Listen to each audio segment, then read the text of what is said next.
আওয়ামী লীগ সরকার পতনের পর বাংলাদেশ ও ভারতের সম্পর্কে ভাটা পড়ে। এর প্রভাবে ঢাকা ও নয়াদিল্লির কূটনৈতিক সম্পর্কে দূরত্ব তৈরি হয়। তবে এবার সম্পর্ক উন্নয়নে ইঙ্গিত দিল ভারত সরকার। শুক্রবার সাপ্তাহিক ব্রিফিংয়ে ভারতের পররাষ্ট্র মন্ত্রণালয়ের মুখপাত্র রণধীর জয়সওয়াল দুদেশের মধ্যকার সম্পর্ক আরও জোরদার করার প্রত্যাশা ব্যক্ত করেন। বলেন, বাংলাদেশের নির্বাচনে বিএনপির বিজয়ের পরই প্রধানমন্ত্রী তারেক রহমানকে অভিনন্দন জানিয়েছেন ভারতের প্রধানমন্ত্রী নরেন্দ্র মোদি। লোকসভার স্পিকার ওম বিড়লা ১৭ ফেব্রুয়ারি বাংলাদেশের নতুন সরকারের শপথ গ্রহণ অনুষ্ঠানে যোগ দেওয়ার কথাও উল্লেখ করেন জয়সওয়াল। ওম বিড়লা তারেক রহমানের কাছে নরেন্দ্র মোদির একটি চিঠিও হস্তান্তর করেন।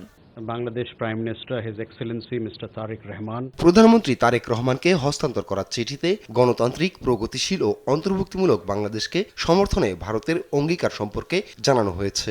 দুই দেশের ঐতিহাসিক সম্পর্কের ভিত্তিতে বাংলাদেশ ভারত বহুমাত্রিক দ্বিপক্ষীয় সম্পর্ক আরও জোরদার করার প্রত্যাশা ব্যক্ত করেছে চিঠিতে। From prime minister. ব্রিফিংয়ে বাংলাদেশ ও ভারতের মধ্যে ভিসা কার্যক্রম নিয়েও কথা বলেন জয়সওয়াল। বলেন, এ বিষয়ে পর্যায়ক্রমে বাংলাদেশ সরকারের সঙ্গে আলোচনা করবে নয়াদিল্লি। ফাতেমা তাসনিম, নিউজ ডেস্ক, দেশ টিভি।